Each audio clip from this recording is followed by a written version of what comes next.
नमस्कार। रेडियो रिमझिम से प्रस्तुत है स्थानीय हालचाल। पहले मुख्य हालचाल। पंचायत चुनाव के मद्देनजर जिलाधिकारी ने सभी विभागों के कोषांग के साथ बैठक कर दिया कई महत्वपूर्ण निर्देश। आम खाने से ऊंचका गांव के साखे में एक 8 वर्षीय बच्ची की मौत। अब कोविड टीकाकरण जागरूकता अभियान में उतरेगी एनसीसी।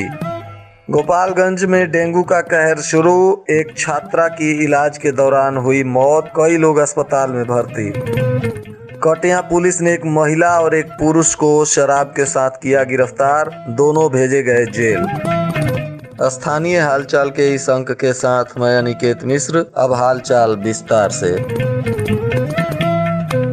गोपालगंज के जिलाधिकारी डॉक्टर नौल किशोर चौधरी ने आज सभी विभाग के कोषांग के साथ बैठक की, जिसमें पंचायत चुनाव को लेकर रणनीति बनाई गई और सभी कोषांग के पदाधिकारियों और कर्मियों को जल्द ही आपस में बैठक करते हुए एक कैलेंडर तैयार करने का निर्देश दिया गया, ताकि सभी विभाग अपने अपने दायित्वों का समय पर निर्वहन कर सकें। इसके लिए एक पूरा सिस्टम तैयार कर उसको कैलेंडर के रूप में चार्ट बनाने का निर्देश दिया गया है। इस बैठक में कई वरीय पदाधिकारी और सभी विभाग के कोषांग से जुड़े पदाधिकारी और कर्मियों ने भाग लिया तथा अपने अपने विचार जिलाधिकारी के समक्ष आदान प्रदान किए।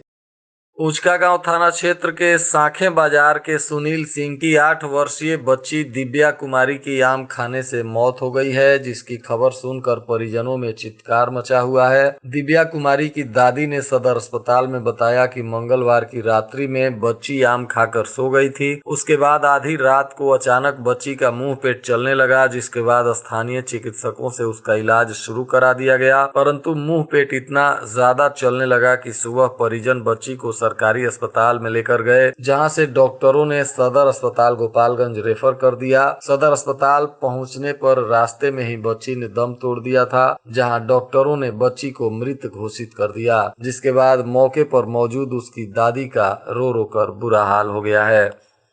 गोपालगंज जिले में कोविड टीकाकरण के प्रति जागरूकता फैलाने को लेकर सरकार हर संभव प्रयास कर रही है। विभाग के द्वारा लगातार सकारात्मक कदम उठाए जा रहे हैं। कोविड टीकाकरण के प्रति अभी गांव और ग्रामीण इलाकों में जागरूकता की कमी दिख रही है। ऐसे में विभाग ने अहम निर्णय लिया है। अब एनसीसी कैडेट के सहयोग से कोविड टीकाकरण के प्रति जागरूकता अभियान चलाया जाएगा। इसको लेकर स्वास्थ्य विभाग के अपर मुख्य सचिव के निर्देश में सभी सिविल सर्जन को पत्र जारी कर आवश्यक दिशा निर्देश दिया गया है।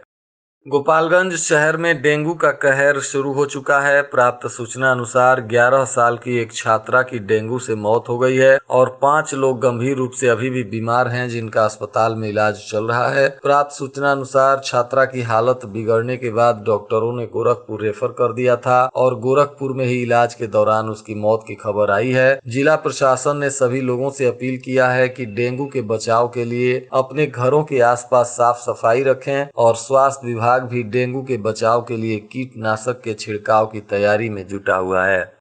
कटिया थाने की पुलिस ने वाहन जांच के दौरान 184 बोतल अंग्रेजी शराब और 107 बोतल देशी शराब के साथ एक महिला सहित 2 तस्करों को गिरफ्तार कर जेल भेज दिया है। प्राप्त सूचना अनुसार महिला तस्कर चौतरवा गांव की निवासी स्वर्गीय राम इकबाल शाह की पत्नी मीरा कुंवर बताई जा रही है, तो वहीं एक दूसरा तस्कर जो सिवान जिले के गोरिया कोठी थाना क्षेत्र के दुलार छपरा गांव का निवासी है और इसका नाम अजय कुमार राम बताया जा रहा है। पुलिस इस मामले में दोनों लोगों पर उत्पाद अधिनियम के तहत कार्रवाई करते हुए इन लोगों को जेल में भेज दिया है और वहीं हथुआ पुलिस के द्वारा भी मिर्जापुर पथ पर वाहन जांच करते हुए 24 लीटर शराब पकड़ी गई है। हालांकि शराब तस्कर भागने में सफल रहा है। पुलिस अज्ञात तस्कर के विरुद्ध मामला दर्ज कर जांच पड़ताल शुरू कर दी है। सिधवलिया अंचल में नव पदस्थापित अंचलाधिकारी अभिषेक कुमार ने जनता के समस्याओं को अपने कार्यालय में बारी बारी से सुनकर समाधान करने की पहल की है। उन्होंने बताया कि आम जनता के हर समस्याओं को प्रत्येक सप्ताह के शुक्रवार को दिन के 10 बजे से शाम 4 बजे तक आकर कोई भी अपनी समस्या लिखित में दे सकता है, जिस पर मैं कोशिश करूंगा कि प्रत्येक व्यक्ति के समस्या का समाधान हो सके। वैसे इसके अलावे सप्ताह के प्रत्येक शनिवार रविवार को सुबह 10 बजे से 1 बजे तक मोहम्मदपुर थाना में और 1:30 से शाम 4 बजे तक सिधवलिया थाना में थाना प्रभारी के साथ मिलकर जनता दरबार के माध्यम से भी समस्या का समाधान किया जाएगा।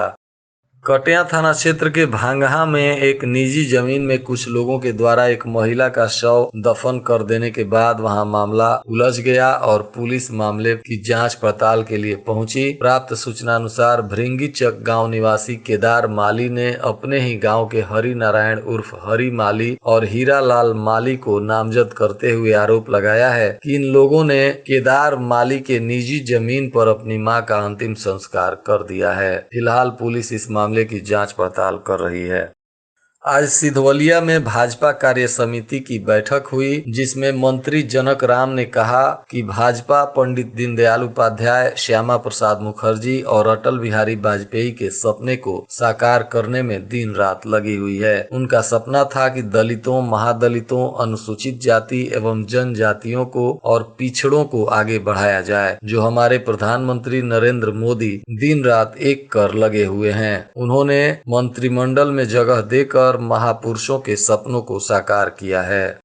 भोरे प्रखंड में स्वच्छता मिशन में कार्य करने वाले स्वच्छाग्रहियों का प्रोत्साहन राशि अब तक भुगतान नहीं हुआ है, जिसके कारण इस कोरोना काल में उनकी स्थिति काफी दयनीय हो गई है। गोपालगंज के डीडीसी के आदेश के बाद भी भुगतान नहीं होने से नाराज स्वच्छाग्रहियों ने अपनी मांगों के समर्थन में स्थानीय बीडीओ को एक ज्ञापन सौंपा है।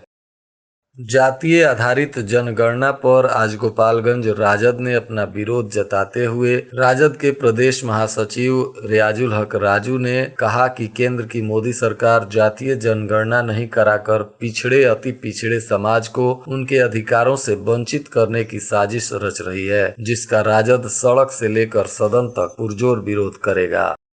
विजयपुर के पगरा में एक दुकान में घुसकर रुपए लूटने का मामला सामने आया है, जिसमें पीड़ित घनश्याम गुप्ता ने विजयपुर थाने में आवेदन देकर 10 लोगों के खिलाफ आरोप लगाया है और उन्होंने कहा है कि इन लोगों ने उनके दुकान में घुसकर 85,000 रुपए नगद लूट लिए एवं मारपीट भी किया। पुलिस इस मामले की जाँच पड़ताल में जुटी हुई है। थामे के हरदिया गांव में एक युवक ने पारिवारिक कलह से तंग आकर जहर खा लिया, जिसके बाद परिजनों ने आनन फानन में युवक को सदर अस्पताल में भर्ती कराया, जहां उसका इलाज चल रहा है। प्राप्त सूचना अनुसार युवक खतरे से बाहर हो गया है। जंगलिया के वार्ड नंबर 18 में बबलू जिलानी को उनके ही भाई ने चाकू मार दिया है, जिसमें उन्होंने थाने में आवेदन देकर आरोप लगाया है। फिलहाल उनका इलाज सदर अस्पताल में चल रहा है। इसमें घायल बबलू जिलानी ने कहा कि भूमि विवाद को लेकर उनके ही भाई ने उन पर हमला कर दिया, जिसमें वे गंभीर रूप से घायल हो गए हैं। पुलिस मामले की जाँच पड़ताल में जुटी हुई है। और आज के मौसम का तापमान गोपालगंज में न्यूनतम 26 डिग्री सेल्सियस और अधिकतम 33 डिग्री सेल्सियस रहने की संभावना है। अंत में मुख्य हालचाल एक बार फिर। पंचायत चुनाव के मद्देनजर जिलाधिकारी ने सभी विभागों के कोषांग के साथ बैठक कर दिया कई महत्वपूर्ण निर्देश। आम खाने से ऊंचका गांव के साखे में एक 8 वर्षीय बच्ची की मौत। अब कोविड टीकाकरण जागरूकता अभियान में उतरेगी एनसीसी। गोपालगंज में डेंगू का कहर शुरू, एक छात्रा की इलाज के दौरान हुई मौत, कई लोग अस्पताल में भर्ती। कटिया पुलिस ने एक महिला और एक पुरुष को शराब के साथ किया गिरफ्तार, दोनों भेजे गए जेल। इसके साथ ही रेडियो रिमझिम से प्रसारित स्थानीय हालचाल का यह अंक समाप्त हुआ। नमस्कार।